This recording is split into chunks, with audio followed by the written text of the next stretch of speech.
You know, Rick, yeah, that was part of it. I just didn't think we were tough enough. We weren't tough at all. That's part of it, we're being nice. How do you explain that toughness that you I said? can't.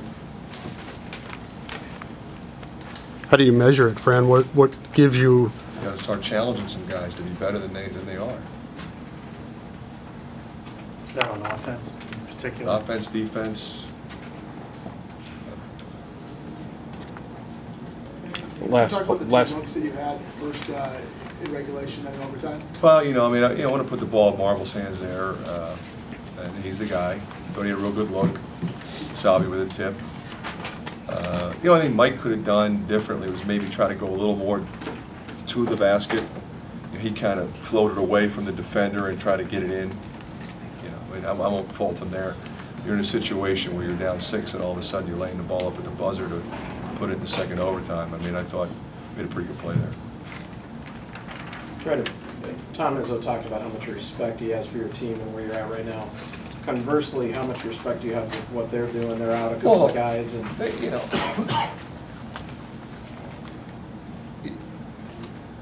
as I said over and over, they set the standard for the league. So I have tremendous respect for him. I've known him a long time. It's very hard to do what they've done.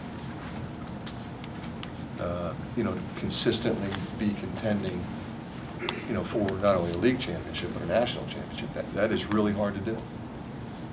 And he's done it with good kids, with doing it the right way. So I think that's another reason why I have some respect for him.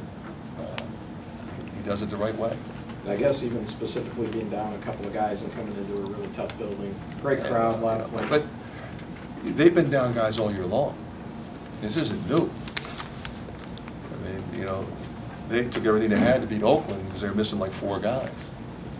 They've had sickness, injury, and as I said to you the other day, and I meant it, when it's all said and done, it's really going to help them, because what you're seeing is a team whose bench is expanding. You're seeing Costello really come into his own, and Kaminsky, and Travis Trice, and Valentine's really stepping up. He's getting his freshman some minutes. Guana, he didn't do as much tonight, but he's been really good.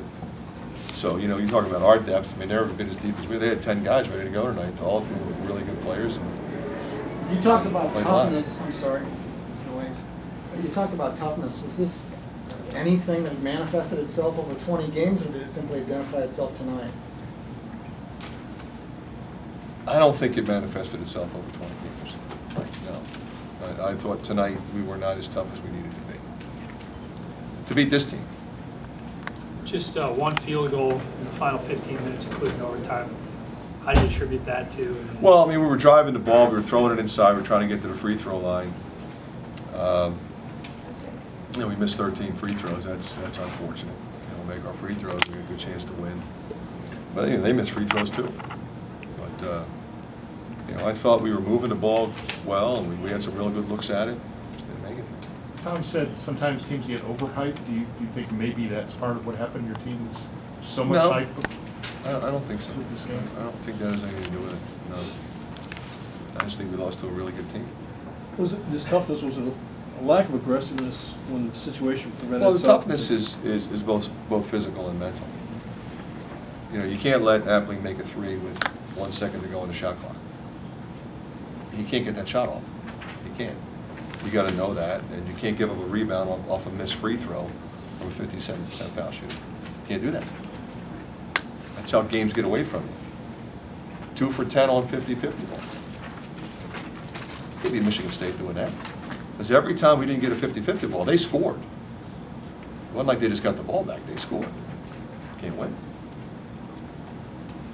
Coach, for those of us that have been covering Michigan State for a long time, it's very impressive what's happened here atmosphere-wise since you've arrived. Obviously, tough loss tonight, but can you talk about how you're rebuilding the program, please? Well, I just can't say enough about our fans, and I can't say I'm surprised because I witnessed it from afar. Whether coaching a team here or watching it on television over the years and knowing the great teams and the great players. I mean, this atmosphere tonight, the way they backed our team, it was something that really makes me proud. You know, proud to be their coach, but happy for our players who have really sacrificed, came here when it wasn't as fashionable, and you know, believed in what we were selling, and have created an atmosphere where folks want to come and watch and root and you know, be as noisy as they were tonight, and try to be as intimidating to the opposition as possible. So you know, I can't thank them enough. And I know from the bottom of my heart, I'm thankful, and so are the players. Fran, what is the message between now and Saturday's game? When you get together, how do you get this going in the right direction? From the effort and toughness. We'll show them specifically what we're talking about. We'll break the film down. We'll make some teaching points. And it's not all gloom and doom. There's a lot of good stuff happened tonight. A lot of good stuff. We'll point that out. We'll be somewhat positive at times. And we will try to be more consistent, with some things, obviously, in the next game. It's not overly complicated. Coach, is all the more was the plan to get to the basket, or was it? I mean, or was there consideration For three? What we said was, obviously, once he missed the second free throw, we'll take it two. We'll go into double overtime. We'll shoot the three if it's there. I think once he had a head of steam, he was going. I think it would have been a hard pull-up three. With 4.4, you essentially have 4 dribbles and a shot. The problem then becomes the best three to make there is probably off a pass. If he dribbles twice and passes, does the horn go off? And you don't want that to happen. You want to get a shot. So, I was okay either way. But I think a pull-up three in that situation is a tough shot to make. Is the disappointment mainly because of who you're facing, that that you've had to go against this team that's mentally tough in the past, you've lost some really tough games, you know what kind of effort they're going to give, rather than just another team? I just think, I just look at it, I don't look at it like that, no. I look at it like, let's understand who's coming in here. They're 18-2. They were preseason 1. They're 3, 5, 6, whatever they're at. Okay? They're, as I said yesterday, or the day before, you got to go through them if you want to win a championship. So it doesn't matter what happened when we played them last year, or when we played them 2 years ago. It's different teams. This is who we're playing tonight, and this is what they bring to the table, and we have to be better. If we want to beat that team, we have to be better than we were. Now, I'm not blaming the players, and I told them, we're all in this together. We apparently didn't do a good enough job getting you ready. Okay? The game plan wasn't good enough. Our effort wasn't good enough. We weren't tough enough.